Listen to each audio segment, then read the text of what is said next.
শীতের সবজি দিয়ে আমরা সবাই কম বেশি ভর্তা বানিয়ে থাকি, আর শীতের সবজি দিয়ে ভর্তা খেতে অনেক বেশি মজারও হয়। আজকের পর্বে আমি আপনাদেরকে শিমের ভর্তা করে দেখাবো। এই এক ভর্তা দিয়ে আপনারা এক প্লেট ভাত নিমেষে শেষ করে ফেলতে পারবেন, এতটাই মজার এই শিমের ভর্তাটি। তাহলে চলুন দেখে নিই কীভাবে এই মজাদার শিমের ভর্তাটা আমি বানাচ্ছি। এর জন্য আমি এখানে হাফ কেজি শিম নিয়েছি। শিমগুলোকে খুব ভালোভাবে ধুয়ে নিয়েছি। এখন এই শিমগুলোকে সেদ্ধ করে নিতে হবে। সেদ্ধ করার জন্য আমি চুলায় একটা পাতিলে আগে গরম পানি ফোটাতে দিয়েছি।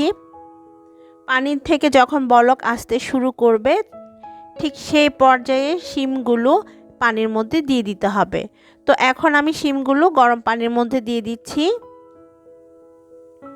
আর চুলার আঁচটা আমি মিডিয়ামে রেখেছি। এখন শিমগুলো দেওয়ার পর এর মধ্যে আমি 5-6টা কাঁচামরিচ দিয়েছি সেদ্ধ হওয়ার জন্য শিমের সাথে। এখন ঢাকনা দিয়ে ঢেকে মিডিয়াম হিটে শিমগুলোকে আমি 10 থেকে 15 মিনিটের জন্য সেদ্ধ করে নিব।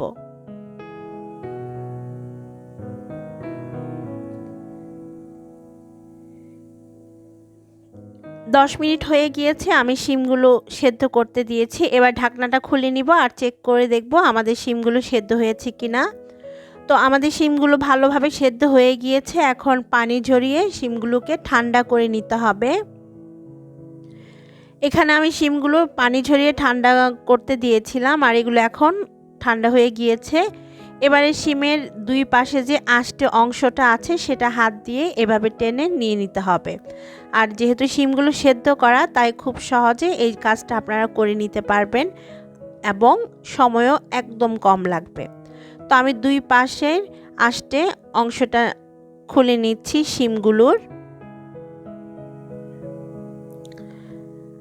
তো এখানে সবগুলো শিমের আষ্টে অংশটা খুলে নেওয়া হয়ে গিয়েছে। এবার এই শিমগুলোকে আমরা ব্লেন্ডারে একটু ব্লেন্ড করে নিব, তবে একদম মিহি ব্লেন্ড করব না, একটু আধা আধা করে করতে হবে বা একটু ছেঁচা ছেঁচা করে করতে হবে। তো একটা ব্লেন্ডার জারের মধ্যে আমি শিমগুলো আর কাঁচামরিচগুলো নিয়ে নিচ্ছি, আর একটু আধা ছেঁচা করে ব্লেন্ড করে নিচ্ছি। খেয়াল রাখবেন একদম মিহি যেন না হয়। দেখতে পাচ্ছেন শিমগুলো একটু দানাদার ভাবে আমি ব্লেন্ড করে নিয়েছি। চলুন এবার চুলায় চলে যাই আমাদের শিমের ভর্তাটা করার জন্য। চুলায় একটা প্যানে আমি দিয়ে দিব 1 টেবিল চামচ থেকে 2 টেবিল চামচ পরিমাণ সরিষার তেল। ভর্তা অবশ্যই সরিষার তেল দিয়েই করতে হবে, এতে ভর্তার আসল টেস্ট পাওয়া যায়। সরিষার তেলটা গরম হয়ে আসার পর এর মধ্যে 1 টেবিল চামচ রসুন কুচি আর দিয়ে দিব একটা বড় সাইজের পেঁয়াজ কুচি। পেঁয়াজ আর রসুন এখন তেলের মধ্যে ভালোভাবে ভেজে নিতে হবে, আর ভাজার সময় আমি চুলার আঁচটা মিডিয়ামে রেখেছি। পেঁয়াজ আর রসুন যখন নরম হয়ে আসবে তখন এর মধ্যে আমি দিয়ে দিব 1 চা চামচ চিলি ফ্লেক্স। এটা অপশনাল, আপনারা চাইলে বাদও দিতে পারেন, যেহেতু কাঁচামরিচ দিয়েছি আমরা শিমটা সেদ্ধর সময়। আর স্বাদ মতো কিছুটা লবণ দিতে হবে। এখন খুব ভালোভাবে সব কিছু মিশিয়ে 1 মিনিট ভেজে নিয়েছি। 1 মিনিট ভাজার পর আমরা যে শিমটা ব্লেন্ড করে রেখেছিলাম সেটা এর মধ্যে দিয়ে দিতে হবে। এখন তেল আর পেঁয়াজের সাথে শিমটা ভালোভাবে ভেজে নিতে হবে 2 মিনিটের মতো। 2 মিনিট ভাজার পর আমি এর মধ্যে দিয়ে দিব 1/4 চা চামচ হলুদের গুঁড়া, এতে খুব সুন্দর একটা কালার আসবে ভর্তার। তারপর খুব ভালোভাবে সব কিছুকে আরও 2 থেকে 3 মিনিট মিডিয়াম হিটে রেখে ভেজে নিতে হবে। আর 2-3 মিনিট ভেজে নিলে দেখবেন আমাদের ভর্তাটা একদম তৈরি হয়ে যাবে।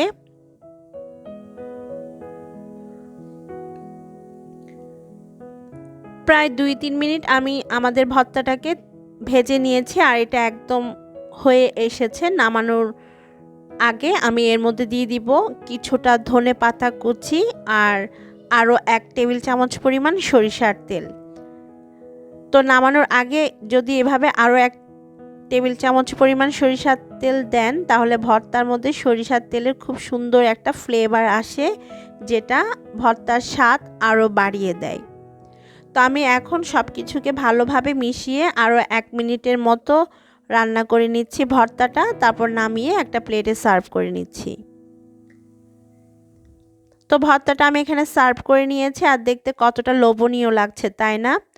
আর খেতেও কিন্তু এই ভর্তাটা অনেক বেশি মজার। আপনারা এভাবে একবার হলো ট্রাই করে দেখবেন বাসায়, আপনাদের সবারই অনেক বেশি ভালো লাগবে। আশা করছি আমার আজকের পর্বটি ভালো লেগেছে। ভালো লাগলে প্লিজ চ্যানেলটিকে সাবস্ক্রাইব করে রাখতে পারেন। বিদায় নিচ্ছি, আল্লাহ হাফেজ।